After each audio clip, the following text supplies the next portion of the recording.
Hello angels! Welcome to my channel. Hi guys! Welcome back to my channel, and for today's video, i-share ko po sa inyo kung isa ito sa mga dessert dito sa Middle East. So, gusto to ng mga alaga ko and napakasimple lang. So, hindi ito masyadong perfect kasi yung ingredients niya is hindi siya kompleto. So, ito yung gusto ng mga alaga ko. Okay? Yung plain lang. So ano nga ba to? And yeah, sige. Padarin na natin.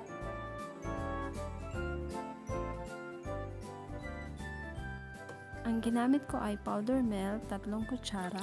Mas malasa kasi pag powder milk. At isunod naman natin ang 3 kutsarang cornflour. So, haluin natin na maigi hanggang sa ma-dissolve at mag-blend yung mixture. Ayan, halu-haluin siya ng maigi hanggang sa wala na siyang buo-buo. Ayan, so sunod naman natin ang lagyan natin ng 5 kutsarang asukal.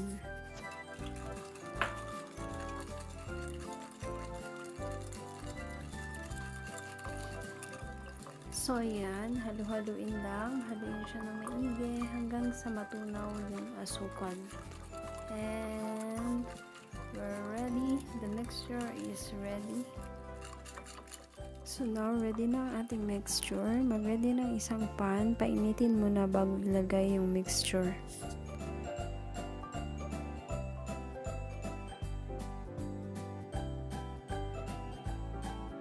Yan po sa paghalo-halo ng halo, dapat yung apoy katamtaman lang kasi kapag malakas baka masunog at saka madali siyang magbuo-buo. Kaya yung mixture is malapot na, ibig sabihin luto na siya. So here it is, luto na po ang ating mahalabia and pwede na po siyang ilipat sa lalagyanan.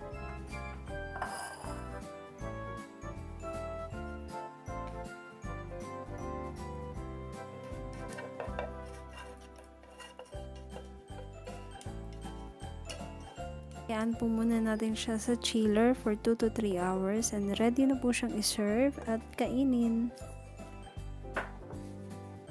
Salamat po sa panonood. Sana may natutunan kayo. By the way, you can add pistachio for the toppings if you like. And also, you can add rose water as well to the mixture if you like.